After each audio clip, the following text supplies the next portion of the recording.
দেখো তো এই নটখট কৃষ্ণটাকে ঠিক কেমন লাগছে সেজে। আজ এই দুষ্টু পেখমের মিষ্টি কিছু কৃষ্ণ সাজানোর মুহূর্ত তোমাদের সামনে তুলে ধরবো।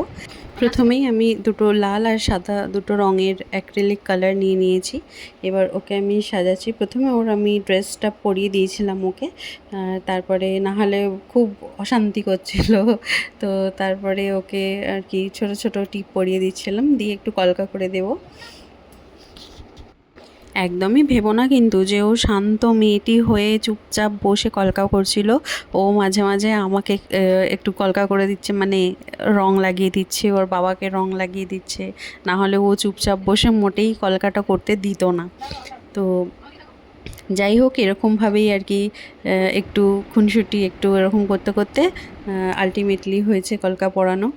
তো খুব ভয় ভয়ই ছিলাম যে আলটিমেটলি ওকে সাজানো হবে কি না, মানে এত করছে বারবার, মানে উঠে পড়ছিল সাজতে সাজতে। তো সেই জন্য একটু ভয় ভয় ছিলাম যে আদেও ওকে সে পুরো সাজটা কমপ্লিট করতে পারবো। তো তো তারপরে ফাইনালি কমপ্লিট হয়েছে। তো ওর দুষ্টুমি করতে করতেই ফাইনালি কমপ্লিট হয়ে গেছে। তারপর ওর পাপাকে রং লাগিয়ে দিচ্ছে। রং লাগাতে লাগাতে ওর পাপা জিজ্ঞেস করছে যে কী রং লাগাচ্ছ, ও কী বলছে দেখো। সবুজ সবুজ বলো, সাদা রং। তারপরে একটু আইলাইনার পরিয়ে দেব। কত যে তার জন্য কাঠখড় পোড়াতে হয়েছে আমাকে একটু আইলাইনার পরানোর জন্য। তো যাই হোক, আলটিমেট হয়েছে।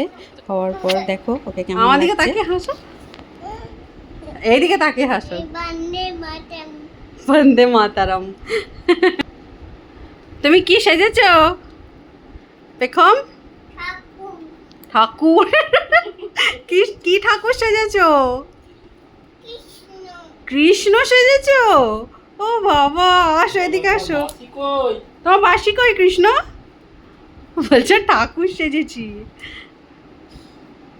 আসো দেখো, এখানে ও সেজে গুজে এত খুশি হয়েছে যে এবারও নাচতে লেগেছে, গান ছাড়াই নাচছে দিব্যি।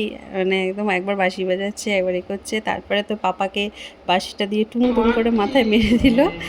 তারপরে সব দেখো আমাদের সাজটা খুলেই ফেললো, যা সব খুলে দিল কৃষ্ণ, যা। তারপর ওকে একটুখানি ছাদে নিয়ে গেলাম ফটো তুলবো বলে। তো তারপরে পাপার সাথে একটু খেলতে লাগলো, একটু খেলে দিলে। সে তো আর কিছুতেই ছাদ থেকে নামবে না, সে সেখানেই থাকবে, ওখানেই খেলবে, আর কিছুতেই আসছে না। ঘুমায়নি সারা দুপুর, গোটা দুপুরটা ঘুমায়নি। তারপর ওকে বুঝিয়ে টুজিয়ে আর কি নিয়ে আসা হলো। তারপরে সন্ধ্যা থেকে একটু ঠাকুরের ভোগ বানিয়ে ঠাকুরকে একটু খেতে দিয়েছিলাম। তো এইভাবে কাটলো আমাদের গোটা দিন, জন্মাষ্টমীর দিনটা। তোমাদের কেমন কাটলো তোমরা অবশ্যই জানিও। আর ভিডিওটা ভালো লেগে থাকলে অবশ্যই লাইক শেয়ার করে পাশে থেকেও দেখাবে।